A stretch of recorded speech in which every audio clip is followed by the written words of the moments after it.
gonna check out this video from this grown-ass graybeard fake mohawk mayor of Chicago who has not done any good. He has not done right by the people of Chicago since he got in office. The bad thing about that is he was stating his intentions when he was campaigning to be in office. And I don't know who the candidates were, but I'm almost certain that his opposition was not campaigning on being friendly to illegal immigrants, taking resources away from real Chicagoans. I'm pretty sure his opponent's message was not being soft on crime and letting these fools get out after they shoot somebody but didn't kill them. I'm sure his message was not giving hundreds of millions of dollars to illegal immigrants and putting the city in $1 billion in debt. I'm sure his opponent's message was not being an ultra proponent of the Chicago Teachers Union and will put the entire community at risk financially at the behest of making sure that the teachers union get their pension payment. I'm sure his opponent ran against those type of things, but these are some of the things that this guy ran on. So let's see what this is about. First, I'm going to bring up the son of a preacher and the son of a union worker, Mayor of the City of Chicago, Brandon Johnson.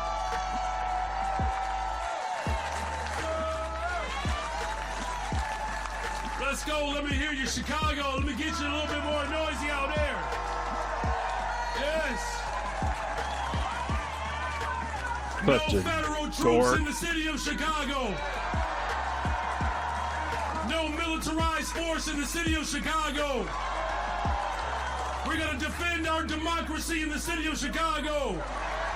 We're going to protect the humanity of every single person in the city of Chicago. Protect the humanity of every single person. You notice he didn't say Chicagoans.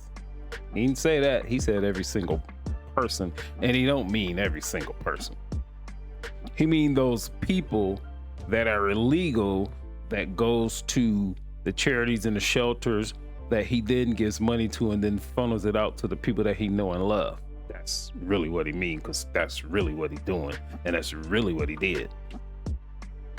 And we got the baddest freaking labor movement in the city of Chicago, right here. You're in bed with the labor unions too. All right. Which the labor unions take advantage of the low-cost labor from illegal migrants. Why does this keep coming back to them? It's not a coincidence. We're gonna take this fight across America, but we gotta defend the home front first. And the best way we defend the home front is to make sure that every single worker has a livable wage. That's why we abolished the sub-minimum wage in Chicago for brown and black women. They get raises on top of their tips. This is the city of Chicago, where we have given paid time off for over 1 million workers, 10 days off, the biggest city in America to ever do it. This is the labor movement, you all. On pace to build more affordable units, a teacher's contract that protects black women. Yeah, but what about the children that they're supposed to be teaching? When they have some of the worst reading proficiency rates in this entire country, but just like I said, protect the unions. And then he always throwing race up into it to get people, black folks and liberal white women, in their emotions. They ain't got nothing to do with none of this shit. Nothing. Teacher's contract. You see it right there on screen in the caption. Are they gonna really They'll say it's all about the children, but it's never an advantage for the children. He said a teacher's contract that protects black women. What about them black kids? Maybe he'll mention it going forward. Let's see. A teacher's contract that protects the LGBTQ community. No a teacher kids. Contract that protects immigrants. This is the There you greatest go. freaking city in the world. We're Chi-Town.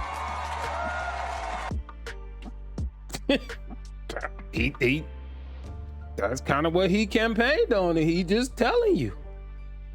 Protects immigrants, protects the teachers union. That's pretty much what he said, and that's what he ran on, and they still elected this clown.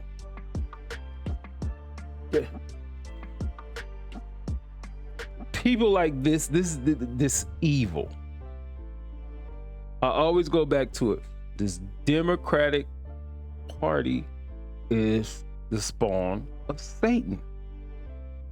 They don't care about people. They care about staying in power. So therefore, everything that they do is about staying in power. If he can get these teachers union contracts, did that, this, that, and the other, get the labor union contracts, this, that, and the other, then on the back end, they contribute to him directly and indirectly. And Illinois is one of the most corrupt states as far as politics go in this country.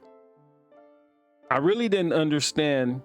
I don't know if anybody heard about the gerrymandering thing where they redrawn districts in Texas, this, that, and the other. So I really started to do some research on that.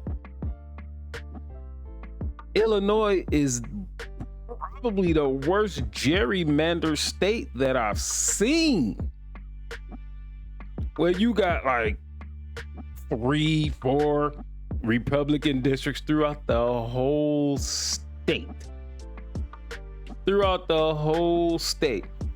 And we know Illinois, most like other states, the majority of the people usually live in certain areas.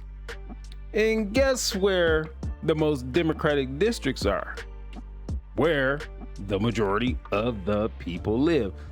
In Illinois, I wish I had the map, but I don't.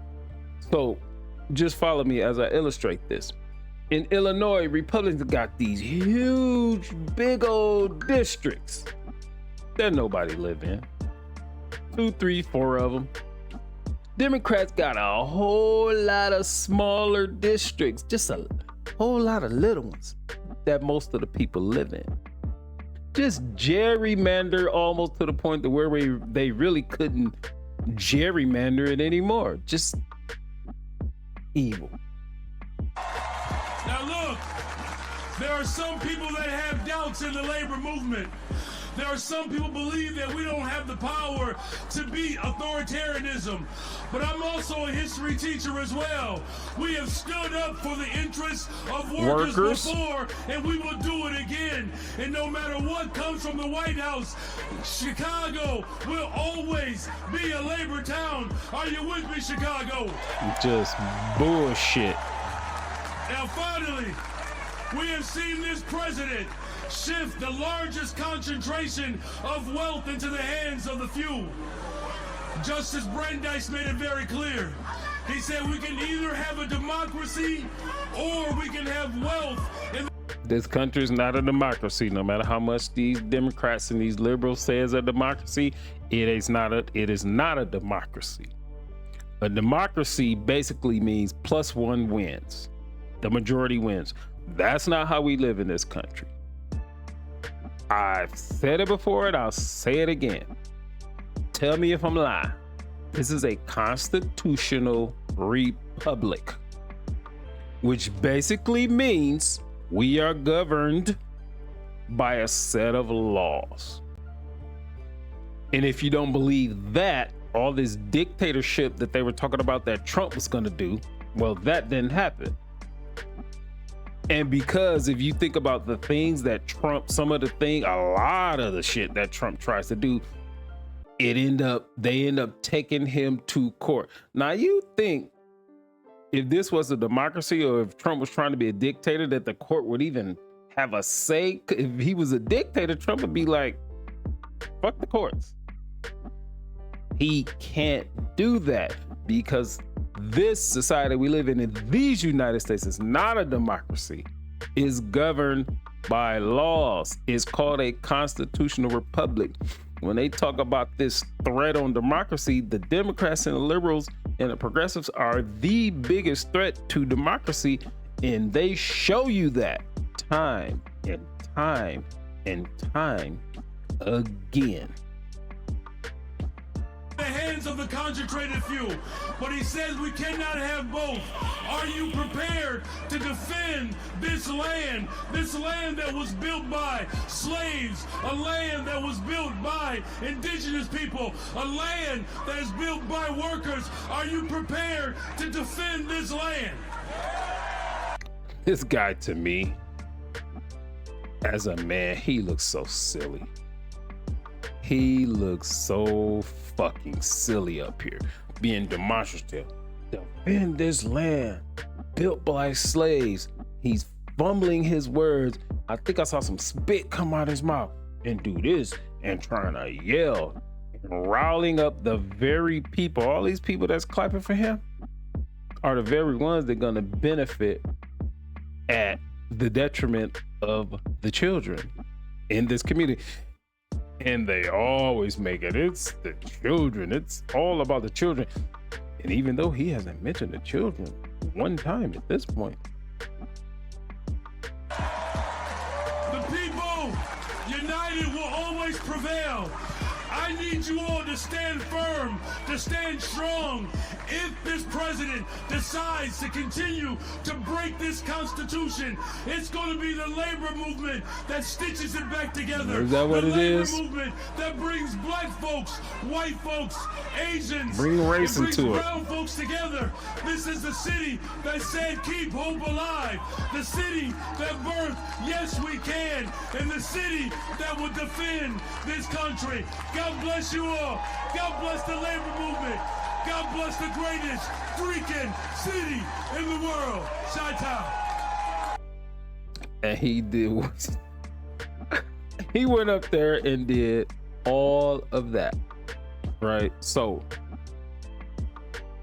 this past weekend, 54 shootings, 8 people dead in one weekend.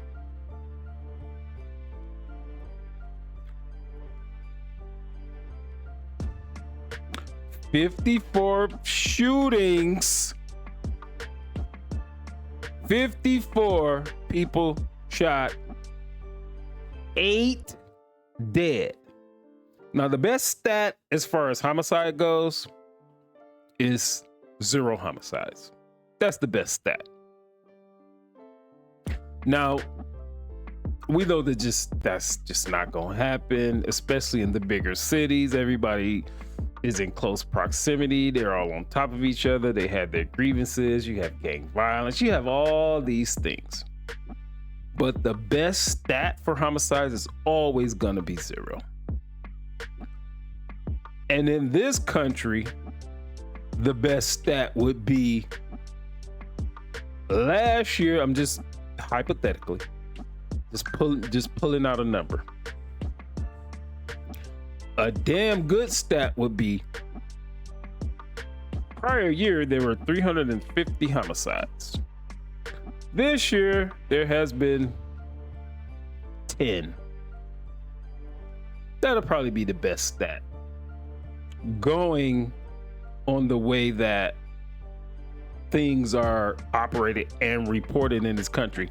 Now, if that happened in one of these liberal-led cities with the highest crime rate is in these cities, is mostly led by black folks, I'm turning a side eye automatically. Because if you can't tell me line by line exactly what you did to get these homicides down, I'm not gonna believe you.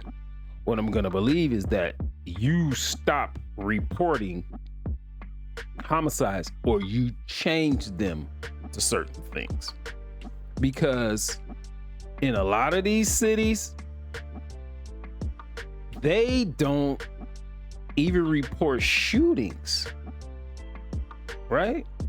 It got to the point, so it's getting to the point to where if someone is shot and they choose not to go to the hospital, it's not even reported.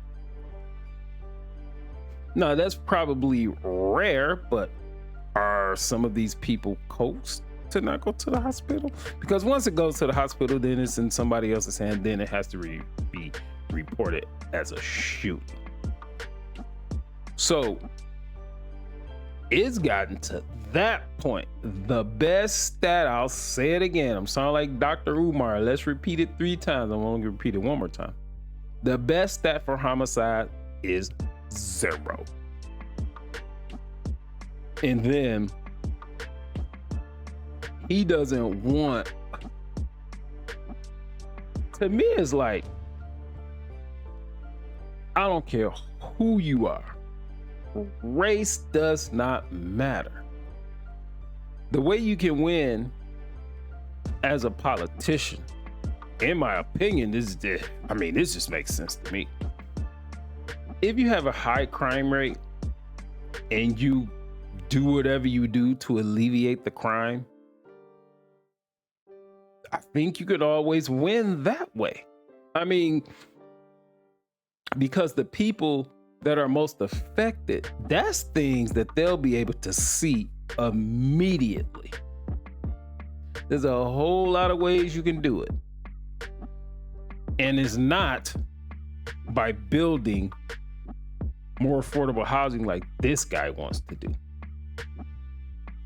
It's not by, well, he got something called violence interruption, which simply means when some altercation, someone shot or something like that, instead of calling the police, counselors show up. The shit has already happened. It's already a crime. What the fuck is violent interruption going to do? And then on top of that, the criminals aren't prosecuted. The punishment is not punitive, which simply means they can actually shoot somebody.